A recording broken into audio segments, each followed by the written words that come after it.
Ewia premono enyato dumienu na abono we ye kasebo toso mienu ewo Sompa fie wo ha ne nsia ekiriponum sabre kro na enkran ne frio Watermelon Street ne so national life ewo original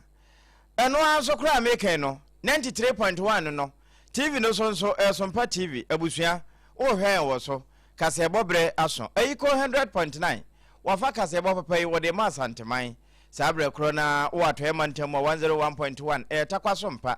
103.3 takra de Sompa ne so wode nsempai enenam ama de hye wato afam ho nyina no wo mu nya bifa se ye na tifi ene na afa abusua se wo bono na poye fam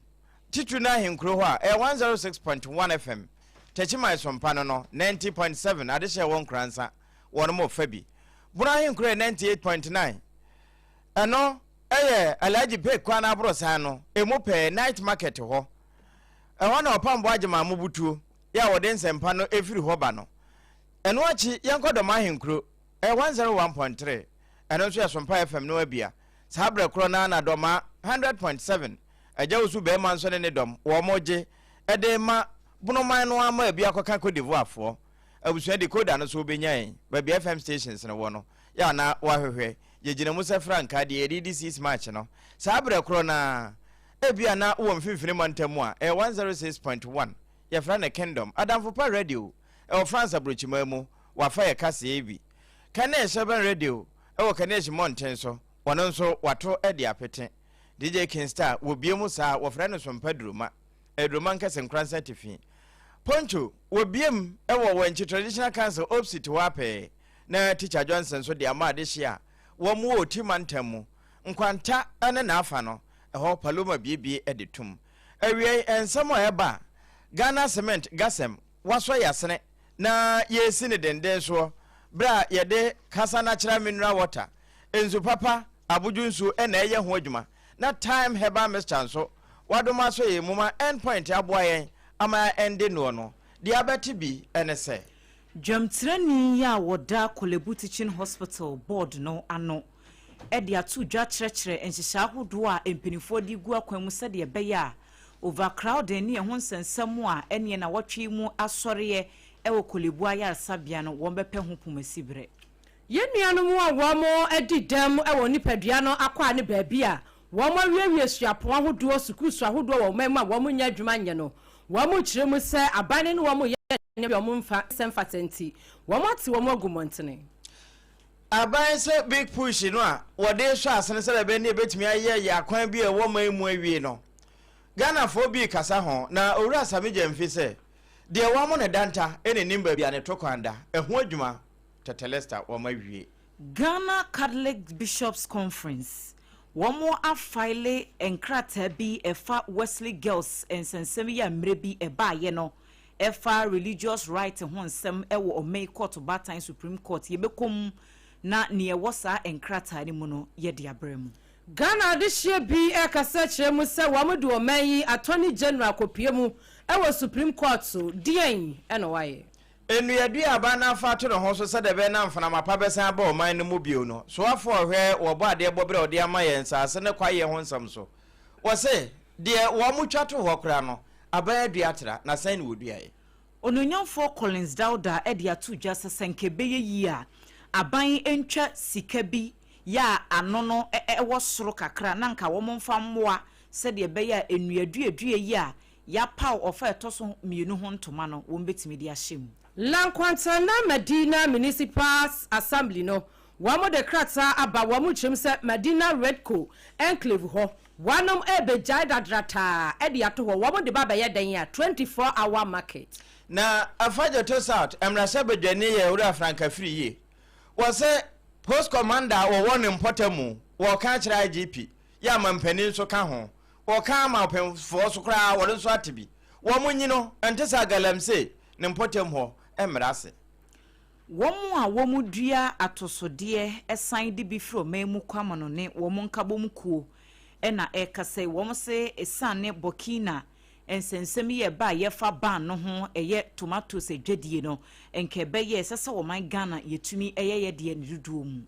Electricity Company of Ghana ECG one which them say nay in CSA binti emiaye pi ewo mayi mu ebedundun kanea tie kase yi Saudi wo mu a America man pene Trump wa manone nsemu no wose de asie ewo Iran de America de aye wo no Iran timi nhunahuna America bio ene ne nuanom yeboa no se dumienu kase eno na gasema so yasene ya endpoint ka ho sada ena time heba mixture wono nso ka ho bi awie triple mani ajapi Apam Dadaa mene menuamo Adwoa Asare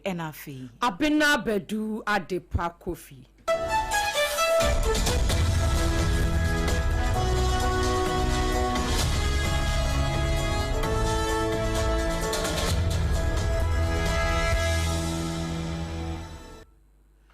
Abusia afei yenjebrei kasiebono enchiremu ankasa enie oman Ghana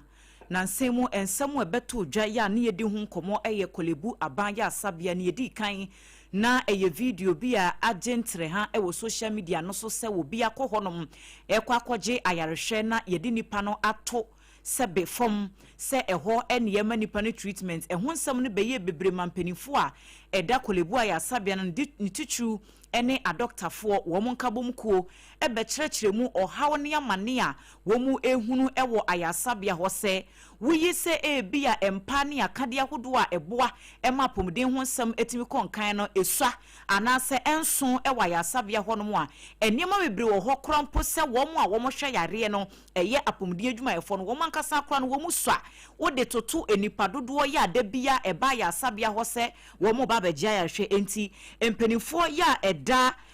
kolebu aban ya asabia no ano dwemtreni ya wada board no ano Professor Titus Beyo ya wonukro ya eye lambusi mrase bedwani wone nsɛmtwerɛfo atwetwe nkɔmmɔ akyerɛkyerɛ mu sɛ ɔsoafo a wɔhwɛ apomden ho nsɛm so kwabena minta akando ama ne tumi akyerɛkyerɛ nneɛma mu akyerɛ no sɛ wɔn ma Ghanafoɔ ɛnte deɛ aban no ɛyɛ ɛde afa nsɛnsɛm yi a abeto dwa ɛfa kolebu ayasabia no ɛho na wɔse wɔn de bibi ɛba yɛfrɛ no National Command Center ya saa National Command Center no ɛyɛ ne kɛse paa ne sɛ yɛde ba bɛyɛ emergency cases sɛ bi a yɛde obi efiri baabi aba ayasabia hɔ na pomden adwumayefo ho betimi aye ha na wo makeka keka niema sie ni sɛ de beya saa nipa kro no ye betimi ahye ne nko wiase ne ne ye mpese ye bete no ye bete edi efri ayasabia ho ebi te sɛ ambulance services ne ade wo se ye be relocate ni nyina e de abasa command center ho na ye ka no ya eno ye National Command Center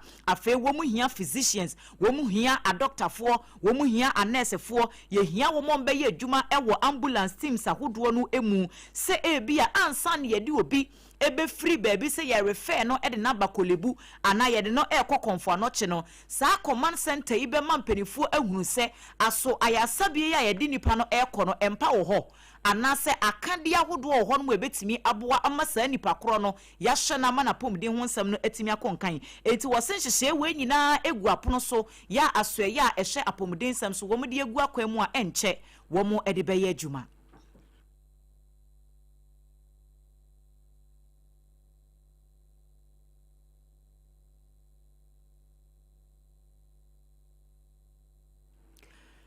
Abusia na yebo modern se yensa ebetumi aka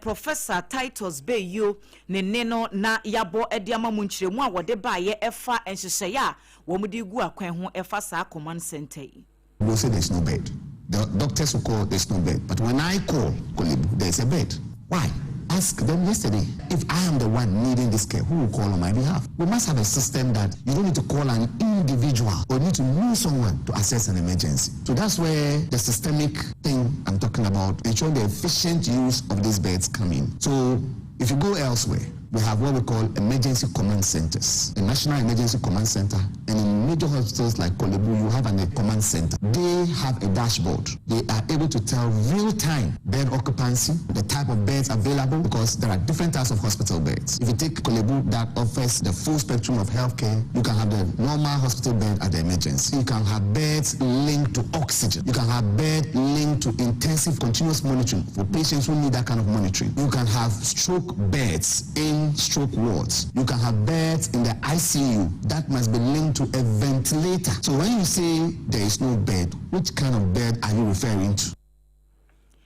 Enuachi ena Professor Titus Beyo esan editu just say Sanse say ya womode ebe womu hia se adwumayefo a womudi womudwuma ewo kolibo ho nom sapom den adwumayefo no anya bikura emu beye ahenson 700 ni akire de esese yetimi treni womo na yema womo enkyerɛkyerɛ efa sanse fufuro ya womo ede ebe said ye beye adwuma na womo ye no ebetimi ayefo ede ama womo nemom no wan sheda antu din se bia womo sheda twesika bi ato hodo a sa training ne nsakyerɛ fufuro yi womo de ba no wan bo sika bi din se asoye hye apomden sam so anya release sika bi a womo de ba de nemom no wa kyerɛkyerɛ se we nyina kan hyehyɛ ya aban no ede egu akwan mu.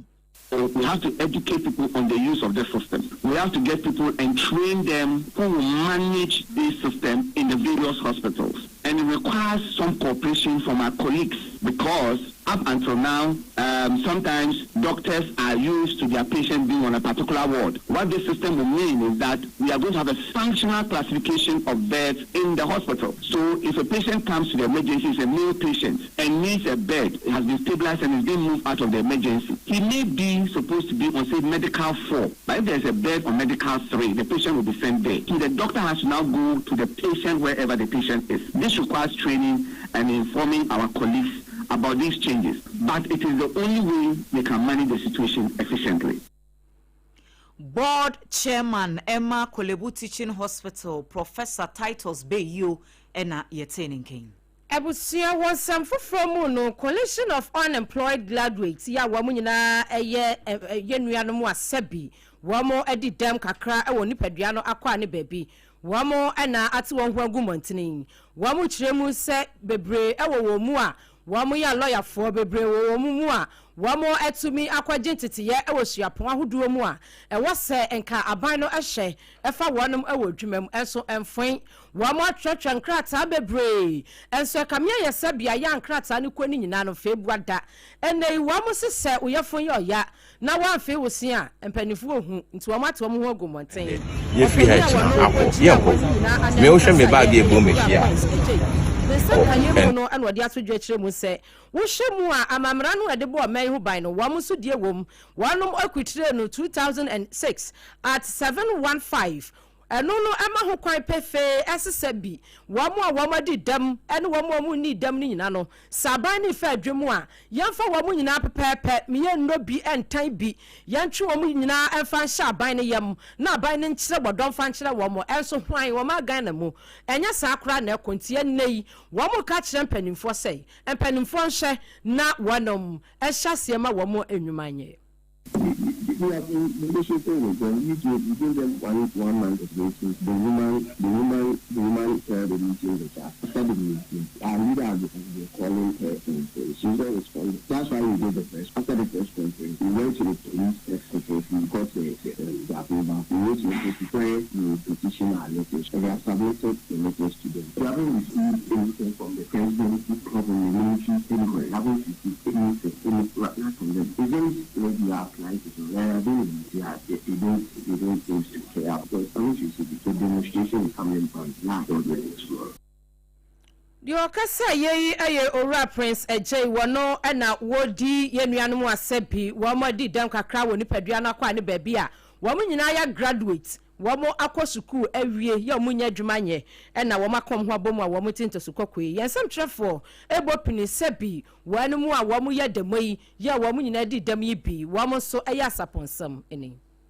and me fi ha china apo yempo me o hwe me bag e bo me hia and I'm quite. Okay, so I'm called Elisa and my situation is very bad. Let me be honest. I'm from a very poor background and my parents tried their best to take me through school so that I wouldn't be society. But I go through a lot. Can you imagine someone who can't see and you are always in the house depending on people? It's so embarrassing at my age. Unemployment has really been a big problem amongst persons with disability, especially because personally it's very difficult to depend on the people that have taken care of you from childhood. Yenuanom wamo aka wo ho abomu asabi wamo ya unemployed graduate with disabilities na kire se damne die wanum edi na so wamo agire wamo ho akosuku ebi kra masters ebi ekra first degree ebi etimi graduate with second upper na die kaka na so ni nyina mu no wamo kirem so wamo nya adwuma yenti enei wamo tinteso kwakwa de akyerem panifo mate wamo agu montene so a wambe kwa Jubilee House wambe kwa parliament ene miaye pia wase wamo de wamo krata ato panifo anim si ya mo wamo adwuma nye wamo nsam eni chase ebinu mabwa ebo pull him down enso still wamo de hwehwefia wamo nya adwuma nyo na empenense se akuti akantama wo de da ase aye boss wa na wahunu for first 84 eden komo bi aba betoto monten so ne no na CEO ya woda Ghana good border no ora sami jamfi waba be ya no ne nyina sa big push contracts ahodo no wono mo se asa contract na wi amom enti wo mo de ebusa o kwan ben so na wo mo fa kura wodo contract no sika se na wom wo mo ma Ghana fo hu ne no ora sami jamfi se de wo mo ne danta no woni ba bia ne to kwanda se bi wa konhomabo ya yemfa ho kakura ma meto abonten nanso sa big push we no enya se wo mfiti ya na kokwa ehun sika sa 73 billion no a yewra government kwame abuja boss se wo ma wodo ama contract wo mo hwe ni musa boss menso achi no na wo mo atimi awie no ebi kura ye contract dada bandada no maye ya wo mo age hu sika kura di awie adwuma na anwie eno na aba fa to no ho so se wo be wie ni nyina na afi afoforo nso a wa fa to no ho so wo be ya ka ho no eno nso wo de api so enti wo bo no wo be chese so amekura kwan na wo mo ye interchange ni sei eka ho saa na adenta dodo wa kwan no nso eno nso eba mu bi na yewra same jamfe se enya se ekokwa de friend se PPA no wo mo ye ni nyina ema efa emrakwan mu sika hwehwemu mu saa money audit no ema ni nyina regularities ni de bibia ekọ fine ansa na mpo wo mo de hye Ghana contractor fo no monsa se wo mo nya adwuma no na wo mo nwie ne ntem so se de be na akobadie ebetimi ayefo ewo yemayimu yetua kasebo no so ede amamo Ghana Catholic Bishops Conference for wo mo ede enkrata bia entam da so ayetintim affidavit bi ede akodan wo mai court batan se ni nyina no eba beboa se de be ya ensensema hodo amre bi atwemu ekoso ewo Wesley Girls ya ni nyina no efa osom ho menteme ho ase kakra bi a esore ye no won betimi ahye na Supreme Court no agesa affidavit no wo mahwem se de be ye betimi abo ye schools ahodo no ene osom ahodo no ho ban tissue pa ewo adesuafo no afa na wo kiremu ese nienti a wo mo Ghana Catholic Bishops for wo mo file is affidavit no ene se emranim ni a efe no Shafik Usman wono so e the lawsuit bi akopie mu ewo court batan no ho a challenge Wesley Girls High School wo mo enhyehyɛ ne wo mo emra wo mo de ye adwuma ewo suapon no emu na wo kiremu ese wo ba Wesley Girls ho no mo a sebe yenuanom enkramofo no de ye kase ese eye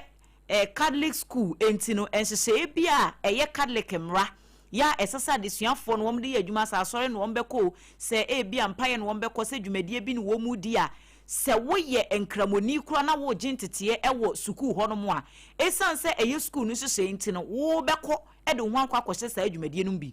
na emom no se eba se nkramofo no enso ebeye wo mo de se wo mo som nkramo no a na empenimfo eda school na no se wo mo mpene ma de suafo no wo mo practice wo mo religion no ewo school ho enunti ena ora Shafik Usman wode saa asem no ekodan ekota ene Catholic Bishops for so afile saa affidavit ne se wo mo enkrata na amamra wo mo tintim ya saa amra no efri afia pema hankro ne aduokro mienu wo hwe provisions a ewo Ghana Constitution no emu a wo mo tintim wo mo de afa bi ewo mu a eyentiase apam a school no wo mo de ye adwuma nye ne enti enya afa no obi ba be kire wo mo ne wo mo nye wo school ho ne ne wo mo nye na wose we ya ekoi enyam pose bia Wesley fo nko ade na emom no ebetimi aboa mamrani mu ada ho fine schools ahodo a wom so face sa wo how bi no ebetimi aboa yi ne nyina ade afi wo president a woda Bishops Conference no ano eye Most Reverend Matthew Kwesi Jamfi yenti no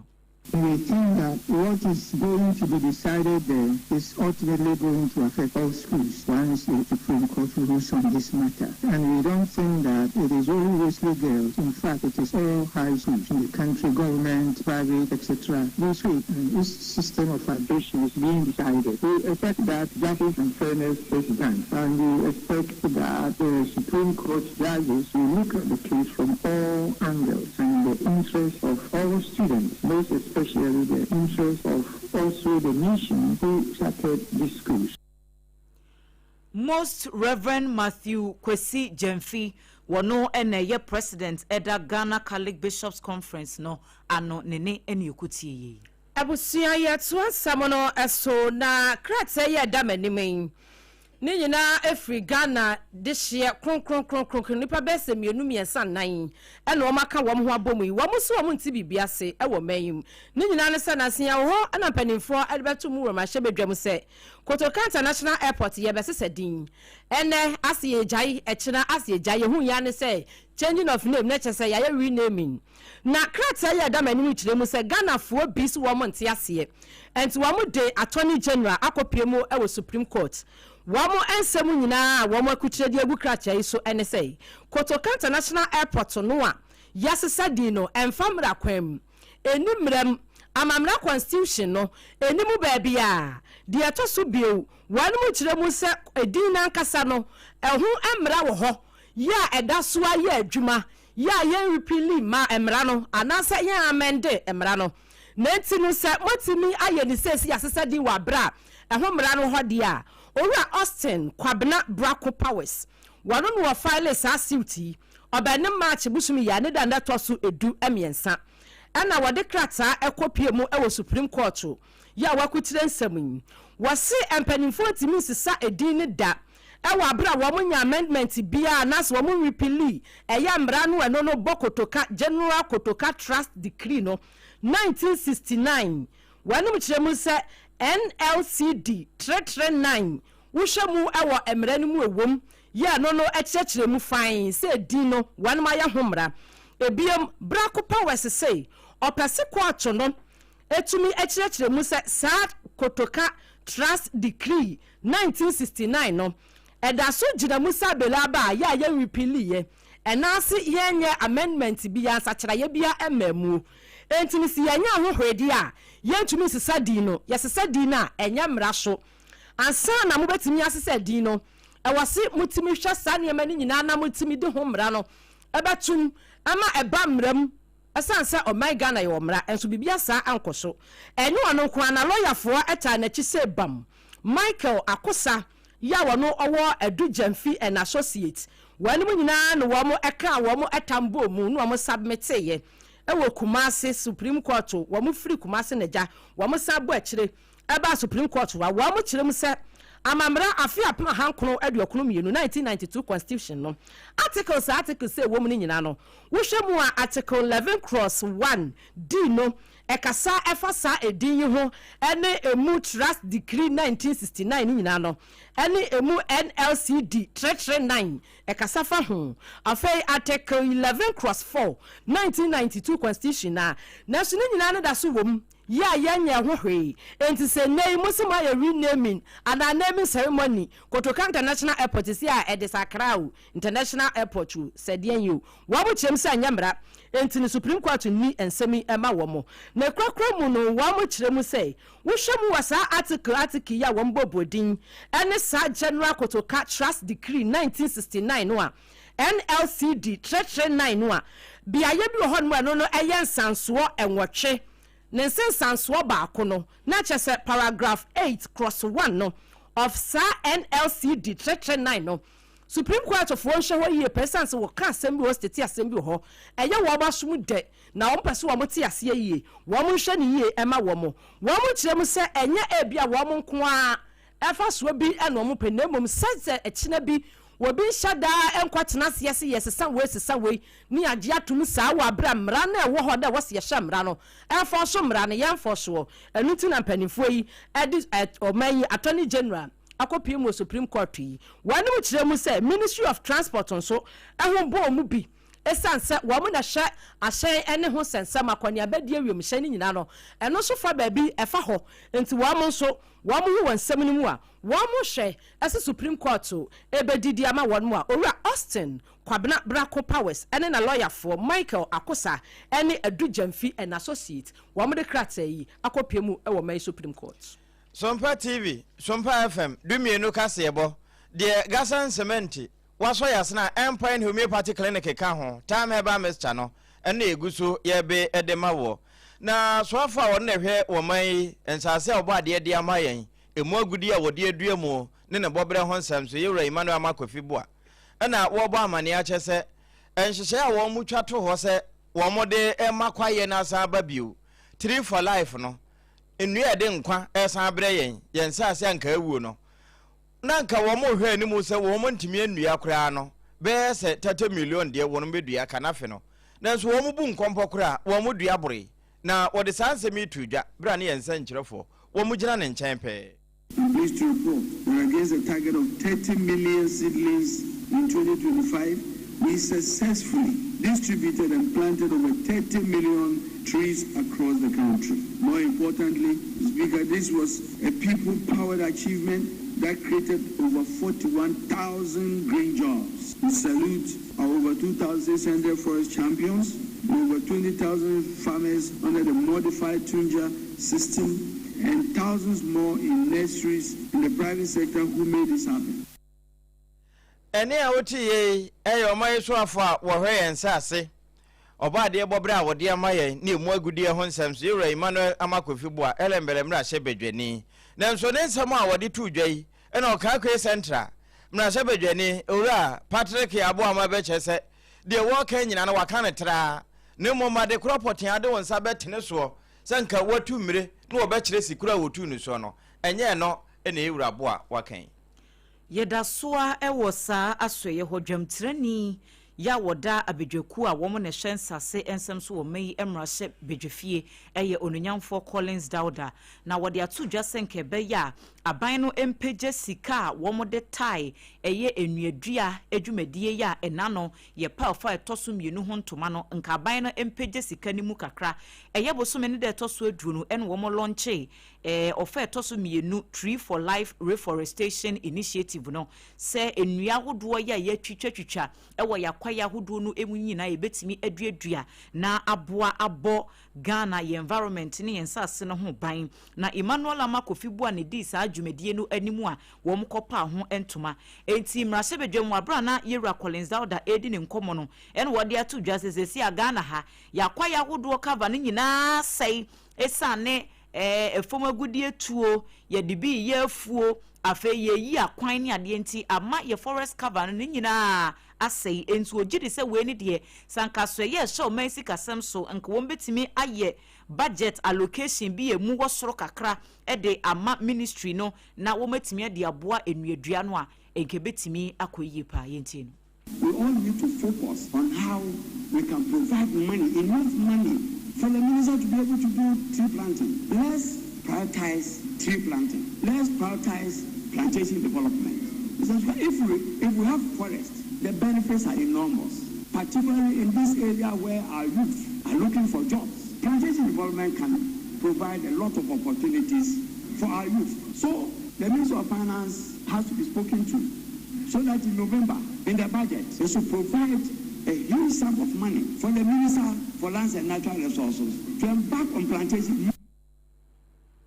Odimonyamfo Collins Dauda eye dwamtreni a woda emrahye bedwam committee a womo ne hwensase no obo ade enne pa wode adom oman so nene ena yekokuti yi Abusia wasugusu a wutie pemtobre kase e wasompa ye ne enuanu nyina eso original ye nsam no eso na Lankwantanan Madina Municipal Assembly womo ekrata na da manim MC ya wono owa afa ho eyononyamfo Ibrahim Faila Fuseni wo kiremu sasa de be ya aban ani suade hunu initiative baako a eya bon frete pa ya ye bo honwom 24 hour economy ema womo no wo kiremu se upiemu ewa Madina Redco area ho ehon so aso nyankopon ani asanso aso empanifo ani se wose wanom eye 24 hour modern market ewo ho nti sese ni dia biaye no wanom ebegigi bebre kra dia ka ho biaye a edada ho nkrochi ni nyina no kra no wanom epe biaye no kakraka na wanom edi sa adwuman wane sompa kase eto ne boase edi nkomoyi. We have two projects for the market. The market is the biggest one, and then we have the medium one. Medina is taking both the bigger one and then the medium one, because we have what it takes to give to the good people of Medina. One within the Medina Zonal Council area, and then we have another one to add the local area. So that is what we are choosing for the 24-hour economy. Essentially, Mahama knew that Medina has what it takes, and therefore that is the reason why cushioning the two projects in Medina, and that is what we are doing. MC Mitra Messi Abankrachi no what Lankwantanan Medina Municipal Ho. Eye onyenyanfo Ibrahim Faila Fuseini wono na cheche muntin Redco Medina Redco Enclave wono wo mu kiremu se 24-hour market modern wine ena wo mu di besie wo mu di nkomo akwa kwasiase a bibia ebekoso enchekra. Kasa natural mineral water abojunsu state of the art technology ena wo mu di asonson so. Na ne papa enti no wo mo chimbia guntuom enketo ne akese adantemu na afi wo mo tete adaba no eno na we friend dispenser na abusua wo hia bi eno na atime bunsu o shefirim bunsu onyunu firim sabre kro na mu no simultaneously enti kasa back hospital achi na wo mo wo ye wo sachet de ho ne boefo esan ye papa baby awo bia nso no ane se obepusu wo no mahoma ne ye de ato 0206 469 430 wamukutemu enansempa no wagugu ye minimu a eduru wakache afajato anafo ho ne yeko mrasabadwani a obutu ho ewo mrasabadwande ma wo mo yewura franka friye na wose enche bia otumfo se tu otoso mienu na nanya nkwada asantema europe so kan se wo a wo mpotamu so wo hene ana kandini bi galamse ekoso wo ho no na chese wonsem fata se eho dibre ye ma hweso enti wakonwa ye bebutu no saa na wono nso ka se ebia na wo ya aban mu nipa ana se post commander ya ye do watu baabi na galamse ekoso a aban ni abre so obeko na still wo mu ntime nkon no na cha se wo hyehyase se nipa na ese transfer wo na waka bi wo de ye ntie se de wo siri tudwa. For me, it is mind-boggling and it's inexcusable that galamsey is going on in certain communities and the chiefs are there. We must appeal to the National House of Chiefs so that special KPIs will be given to these chiefs, that anything that goes on within your jurisdiction, you must be responsible for it. And I commend the Otumfuo very well, where at least we have seen him removing some of these chiefs from their throne. We must scale this up to the national level. And indeed, police commanders, service chiefs who are in the various districts assemblies, it is their responsibility to make sure that these guys who are destroying our environment are checked. You have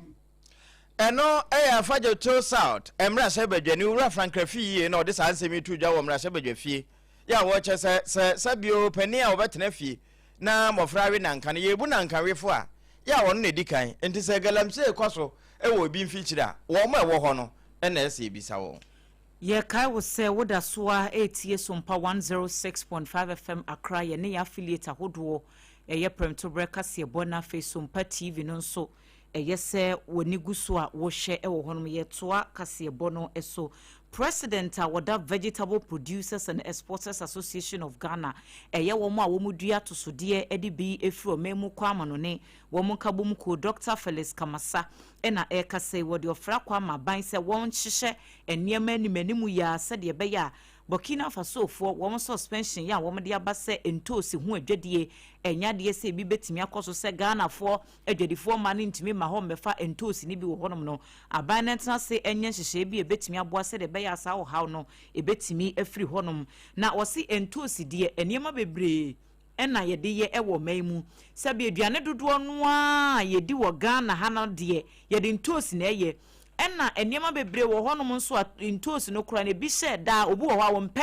de abroni aye ne dada no enti wo no afa mono no local ones no na wanua no wa blend no wa chimu aye ne kama no wo no ade aye ne paste no wo de esi honom a wo de eye na de enti entosi de ye ntimi nkase ehu hia ne wo mu se saa ban ya e free Burkina Faso abai e de wo ha bebre ena eba de nanso saa bre kro no aban betimi atake advantage na yenso yetimi agro ye de ye nyine ye de ado ama na busu setam a ehu hia se ye beko obi ma so na yakwakofa bi de abanti wo se senhye bi wo ho no esese meeting bi aban na every meeting ye adwadifo no eka ho wo mu dua ntos no so ka ho eni mpenifo ahodo bi ye wo eye kuyayo adwumanum so ye fra wo mo ka ho se de be ya wo mbetoatoa adwene na ne asie no wo matimi apɛ ho pomasibre enti no.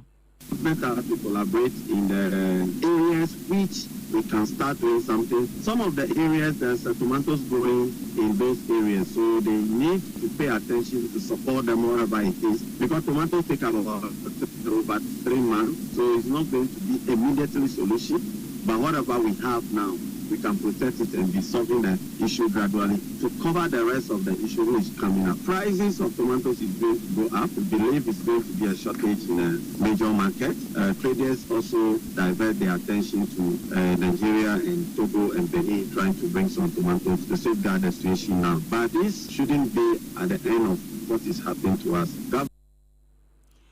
Dr. Felix Kamasa wono ene president ya wada Vegetable Producers and Exporters Association of Ghana ano nensemu a wadi tudwa efa ento sedwadie no ho ena yekọ ya yakwakoji emu enchiremu na ebusua ye nya no entie se New Patriotic Party eye NPP amanyuko no womo afre ensemtwofo enhyiamu ewa amanyuko no headquarters ya ewo enkran hanom sei na yamane boni na opon chicheku ena akopie mu ewo dwumadie no ase a ensem ne nkoma hodo a e free press conference no ase ban womo ni tewu emfa maye na afe ye nto akase ne so ahoma no atia tom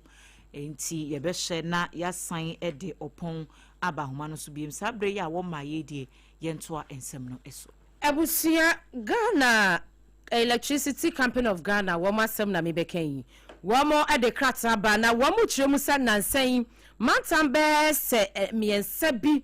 ewo oman mu a omonka ne nyina so kora bi mu ahyase e frɛ ne dumso so enye dumso womo kiremu se eye how kakra na aba ntini ye gina ho sanso womo de krata ba yenkɔ eye nana opon checheku ho na wontoa ensam no esomaye adwa so mu ka memoaha emu akwa ba o yejiri se waboboa no boko NPP amnyoko no wamanya te se wo ma friends amtwefo nhyiamu ensemben ene wo mo ebro so tew na yento aso yi that's madra no kre NPP atina kesia hanom sei eni a wono ena wo kasa edema eye MPP amanyoko no eye Lawyer Richard Ahiaba ono eno ye director of communication na anope no mo friends central for nhyiamu na so ebra ma ho kwan mo nsin fiase entem anhare so sene yini san campaign bebre no mo fiase no make I say efiansa ena eye director of communication ye Richard Ahiaba efiase oni central for kasa ede afa aban eba ye obabeji eye amamui sebia eni yemebia aban no aye a beto musabri no aban no ekama se wudi amanfo hua mo kakra etitiriu se obaye babeji eye wo man no ye nyina ye hunye 2025 mfiti ase no sene eye o man ni sikastem etini etiba fam eni afi so yisim no bebia ye economy ni so eni edi eye esiye na wakasa edibi enso atudwa de afa eye esie ye kasei ni a wo mususu se aban ya ebetimi aboa ene afin so no wo se the largest opposition party so ohun insendi ni omonia mebi wo mususu se wo mutimi di ma aban na ebetimi aboa ogusu kasa na mamen fensi adwoa se ebri ni mudia tanka ebri wo mudia nanka yenko ni nteni se no di tudwa ni but sebini mudia na mfensia na sei odum no kasawia nyame ya aduma adumure de kasie mu no mede emu nsem nyina asonye tie fo ni ahwe nana wedia wadawro ma yemfa wo ensi ha na enwumre ni mu no yemfa ensema hodo no ento so mfa metiefo na bibia ntumi enkonkan enti right yamani boni nana opon checheku ena wode amanebono every NPP headquarters ebaye said the aka nyina obeboaboa ano na enwumre eye hot bite kase ebo ne yetenasia yede ne nyina ebebremu Abusia ECG for echiremu samata makomako nan ewo man mu omonka ne nyina so enti wan mo be yensiesie kakra nti won bedundum no na asante mata mo afa baby eka ho finfini emata mo afa baby afetama ana afe Accra West empata mu nyina na asante mata mo no won wa chiremu se won ma chemu mienu efiti na ya me no kasa ya anopa no ndu won bedundum ya ye bi no ma so no anwumre nonum na emiaye bi ene anwan kwanta dom na se bahina se afe puano da apaso asanso asimfi ajemesu ofuase kokoben amansie asebu anwem sisukuro bodoma ene de aka ho na chese wuti udin abodom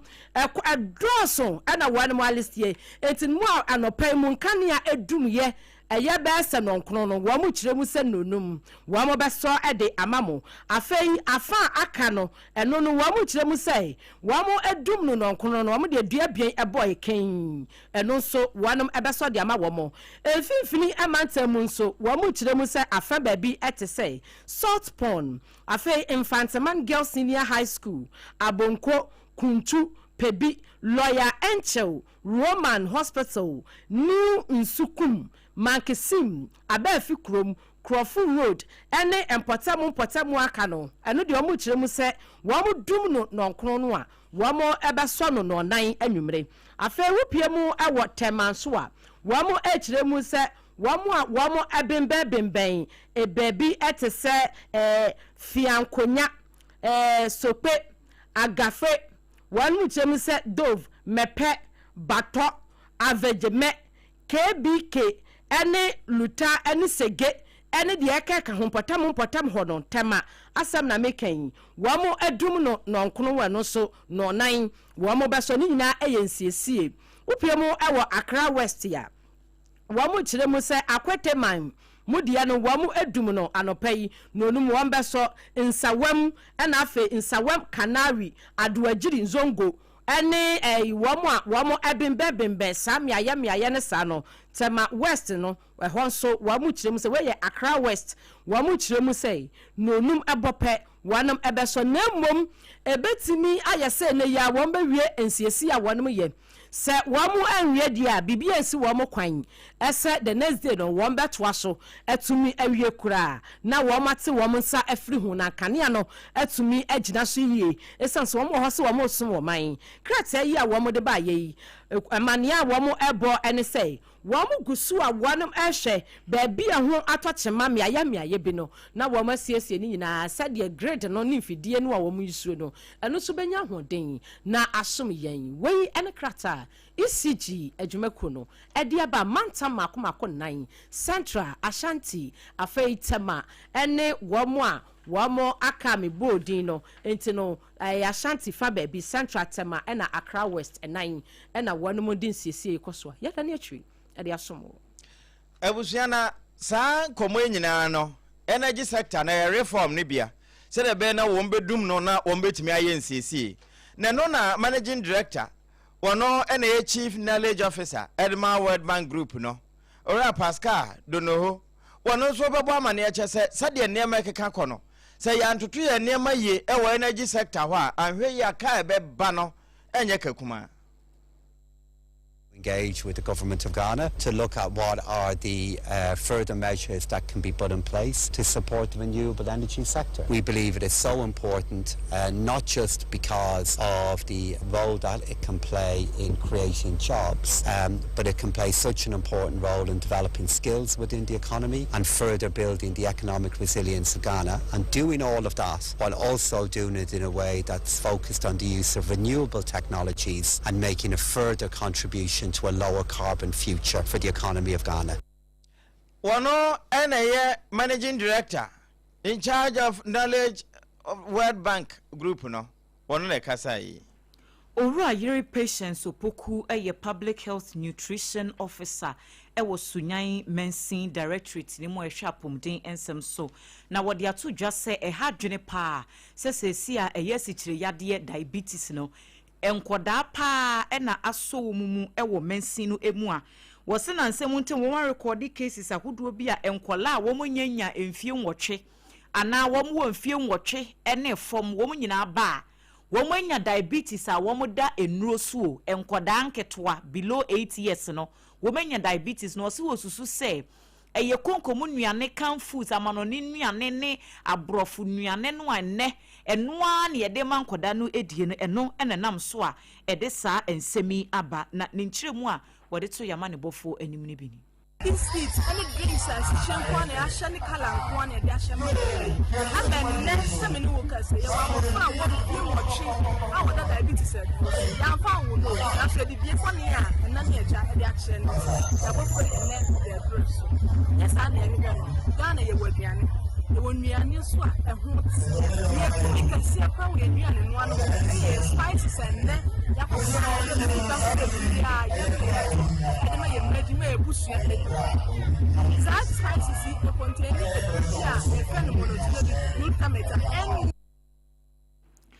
ene ya yekotie sesie yi eye owura yere patients opoku were public health nutrition officer e was Sunyai Mensin Directorate na ehye apomuden ensem no emu se drink no ankoda no wo mo no ne biscuit sugar nko adedede no wana sesi ankoda no wo mo eda so no ne de san niema we nyina eba no achi owura George ya wankama ya wokobono mantem no emu a wo ye kwantrefo a wo hwe enkoda wo mo ensemsem eso nso wetu abofo dodo no a efo ne abusuafo no se ma wo mo emfa enkoda no niema bi atiti se no wo mo take advantage na enkonya susu asoboni bia ewo enkoda no abrabo so na abofra bia eye adwuma ye ma no ekoto ensuo ana okoye adwuma a ebe ma no income kakra no eye ye friend child labor therefore se okostu ba na so oba beboa na wofo ana guardians na ene de kind of child na sani palo se uma abofra involved in some child labor and not the state prosecutorial agencies almost intimidate or before mramu okina so ene ya yekotie sesie eye Bono Regional Director ya wo hye enkoda ho bambo ensem so Owura George ya ankama Nana tremenya ko aye ohemfoforo aye de nasi adwaso awo bode no ewo atuna ye atuna no so ewo German South Messenim nana ene yensem training nana ageman opambo atwetwe nkoma kire mu se efiti bra wano ankasa nani efi ya eneyi wabedi ohene ewo bode no wose emu ekuro no mu kwada nyina de efra ne bitumi de ye kotai wana ekwan yi wamuhu bi da wamakwan ne nya upiemu awa body ya hwan monso a ekua adwuma no wo ye ebidua koko cashew ene de ekeka wo mo wie pe e wo se wo mo de bakrom beton enso kwan ni nyanti wo mo ntimi fa no baye ne ma na aka nwuram na sei akyerkyerefo ya de wo mo ba ho ya de wo post wo mo pe wo mo se kwan ni nye wo mo ma nana ene yensam twreni akasa obi biase na yesra ban yeti atuna na no moma yanka Ghana mai moma yanka se wo hwe atuna ye kwan a mesi yanka no kre se wuduru ho na ye kire se ba bia ne ha ne ka cho se atuna kwan ni a sabi mpredia so beka se obi afu kwan kra no entesa eti e basre Ghana ban na ye basre ye minister o hwe kwan so se yesra na bia onka ye wo ha wo hwe koko ye yifri atuna cashew ye yifri atuna enuane ye yifri atuna no me ka se 79 the whole Ghana atuna afa koko the whole atuna afa koko no pa ntinu koko wo ho ntimpanimfo ntwani emeya kwan ne ma wo mo nana chreme nyako eyo ohemfo Friday na si adwaso ewo eye bode ye no ebe atuna German South Mensinim ensem yensem training nana agema no pambo ene de some nana brago kani aboboa no ena enkomo efiriba ene ma yenwura santemamu na African Faith Basic School ewo ho ewo mpatase achema mponua ena wo mo se school da nankasa yowo fidie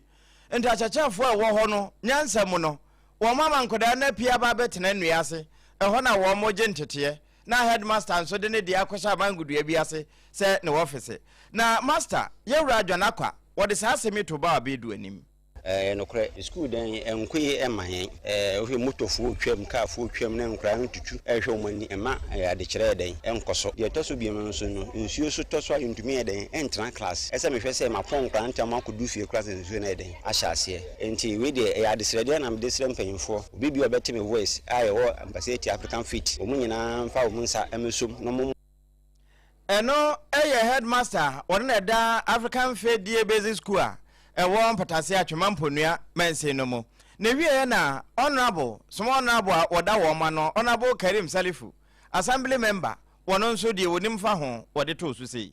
empasete ye atwema mponua first gate to atwema mponua ekura Sompa 2 electoral area ana school yi abai ewo mu na school ne ye African Faith Day Basic JHS ne primary school na school no na Asare for there na aban ayede asom wo hwe aban school tibia ewoma enye encouraging kura se kuro kakraka assembly members yemienu na yetete apatase emre bi atwom kura na wowo enti dia wote ni honorable Karim Salifu wonna mpasati ho atwema mponua fa ho woye assembly member ene wono nso de wo mo fam to adehye no enim time heba Mr. Ewie Dr. Tafri Jedro no wodwa so babia to onro bia time no yeti ami ena number na 0244417669 okwa na waji HH na ka ho ebebi steam mu no ama wanya ahodem foforo ko ati anyarewa na mom yebisa nipa ne fie o abusua yemisa ne sika eno nti wu si fie na wasi ne papa preko eye gasem eno na ase ntimi nonnom na ensuom na besi no kura ewa ahode a betime ede agina Endpoint Homeopathy Clinic Dr. Duboate ne Dr. Kwaten wo mama yenkwa ye tenten a na ye kronom abohia santemamu anasa share signboard ewo nkran eho na awo kwa akwaje homeopathy ayaresa wo madam nti yenya boafo nkra to tiawa yenya ba yebekwa amanone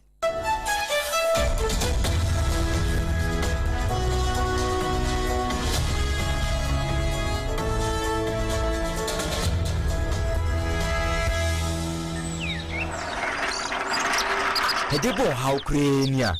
ebo wa hweme wolwi busumi bia na nsu afro na hu nyina awrewre we ka ho a busumi mienu amepenti me hu nya menye me ho kra bio mebo kofi pa na se wuntumi mfa painting kunti azio hwe ohaw no ewo dan no mu ankasa wo nti we dia man den edan po se mewie o simple kra Gasem super strong waterproof cement omo cement for fra wa ye no abẹ for kwan so a ebo edan ho ban free nsu ho isu ho ban bo eni se we dia repairs nko ho dabi ominia eno ne ma ne dance no hwe tumi dia sowosi ansu anonom no ma wo penti kura na e wawai ano ana obetumi nsu die sidan sa obetumi dia foundation block work plastering chese cement ba ko a utumi di sidan na samma banbo mapano no wow Gasem super strong waterproof cement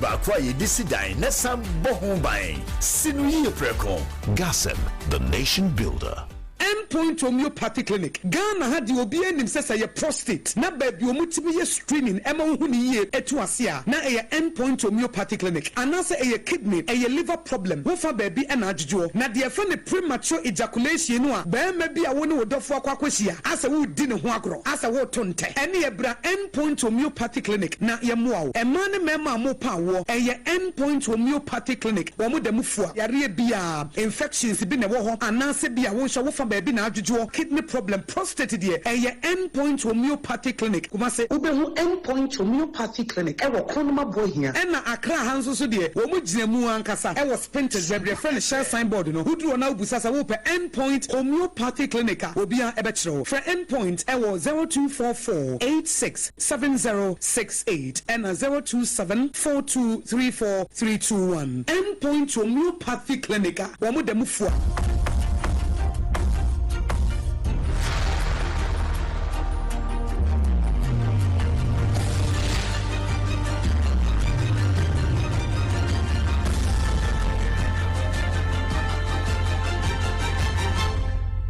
TV Emma Akatuapa no kre Emma Akatuapa pampa yemwo ene twen se watwen ye yenkwa amanone America man pani Donald Trump abobo no ne yesa akwa kogina wasan de asem foforo ba betum se de se de wasi aye Iran no waye ne sam wakone adu ne nyina ne se wo Navy Air Force Defense ne de wa wiewie no ama ne akanie kura no e wo Iran mamu no sɛ wɔn mo bɔ so obi mɛfa ni a na oni na abɔ ni tuma pata ɛno kyerɛ sɛ wɔahyɛ mmarima no nyinaa ase abubu wɔn apere na deɛ wɔka yi ni. Then the second set, 88 people met to pick a new leader, and they're now extinguished. And then they're meeting again, but now nobody wants to be the leader. It's one of the few political jobs that nobody wants anywhere in the world. It's a very dangerous job. My job is dangerous too, but their job is worse. In other words, we're systematically dismantling the regime's ability to threaten America. They're not threatening us anymore. As Commander-in-Chief, it's my sacred responsibility to protect our country from all threats. For decades, Iran refused every opportunity to renounce its. Eno America man penny Donald Trump and watch us say mfia besene kwa hunhunu ahodo a wo mo de hunhunu enti se wo no ye kandini de na so de ne se wo bebo ne man no ho ban Africa kai bia epese echi America ho ebi na waye wo Iran no na sakase ana kasa na kira mineral water time herbal mixture Ghana cement gasem ya na ho den woni Endpoint homeopathic clinic eso yasene ma ye different na 106.5 FM na eno akure ya no eto no ho pete 93.1 asantemamu headquarters ho na efa atakura de takwa efa tachiman efa nkransa sunyane doma ene baabia na ewie wakenkamfo no triple man ejapia Apam Dadaa mene Ghana women Abena Badu adepa kofi enafe Adwoa Asare Adamu nyina se amamumo enitie enehye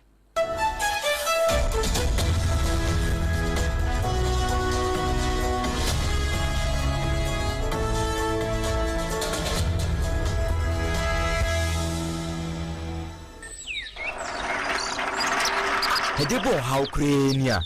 ebo wa hweme wolwi busumi bia na nsu afro na hu nyina awrewre we ka ho a busumi mienu amepenti me hu nya menye me ho kra bio mebo kofi pa na se wontumi mfa penti nkunti azio hwe ohaw no ewo dan no mu ankasa o nti we de man den edan po se me wi o simple kra Gasem super strong waterproof cement omo cement for fra wa ye no abefo kwan so a ebo edan ho ban free nsu ho isu ho ban bo eni se we de repairs nko ho o da bi ominia eno ne ma ne dance no hwe betumi dia sowos ya nsu anonom no ma wo penti kra na e wawai ano ana betumi nsu die sidan sa wo betumi dia ye foundation block work plastering chese cement ba ko a utumi di sidan na samma banbo mapano no wow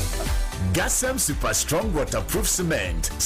ba kwa ye di sidan na sam bohu ban sinu ye preko Gasem the nation builder. Ewra me pacho bra na me hwa de wo bagi bra aden ena so biem time eba me hye ya me kan se yi ba kwin ani wayi mi ensen bra sanya time eba me hya esia jimi ni me fiefo enya de abako ebeso yen we de udi se ofani nyina time eba me hya me kasa me di one dance ya heaven ena de me kwa akopie enti se malaria we draw ne time eba mixture enye anunku o de nanum oto a wontimi ani die no time eba mixture duro no ena ye ma wo oba a wofa afuo de wo ma akoda no fo ene akoda woni mfie dumienu entimi num aduro yi bi se obeto aduro yi bi anuma hwe se wakọ hospital anase lab ame yehu se wo atudie malaria yi bi ansa se o petam eba mixture enwe dudu atu a fo ani kire KNG Herbal Center ewo Emrom Abidjan House ana ba ko so wo atonso wona akọ junction eno echi obenya bi atowo over the counter medicine sellers ene herbal shop dodo na em Fre 0244 417669 Kayo set time no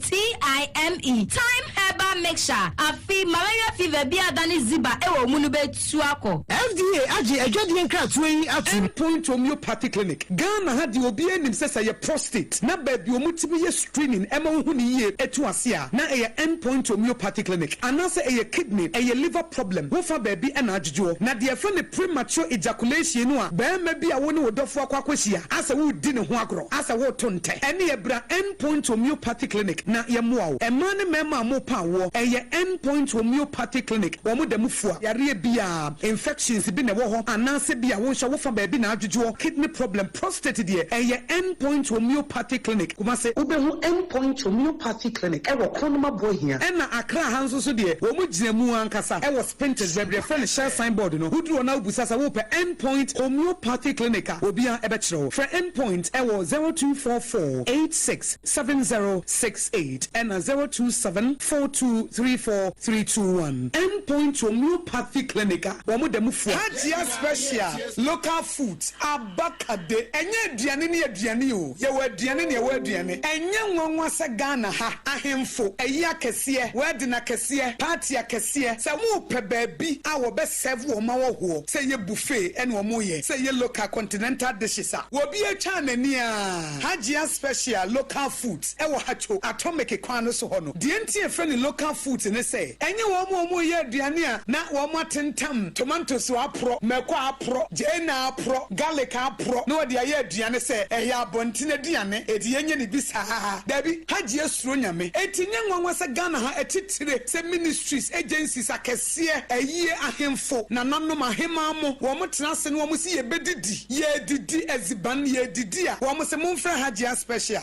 Local Foods efise hono ena aduane no ekoyie Ghana ha ba bia wo mo timi serve Haji Special Local Food pese wo fra eye 024 63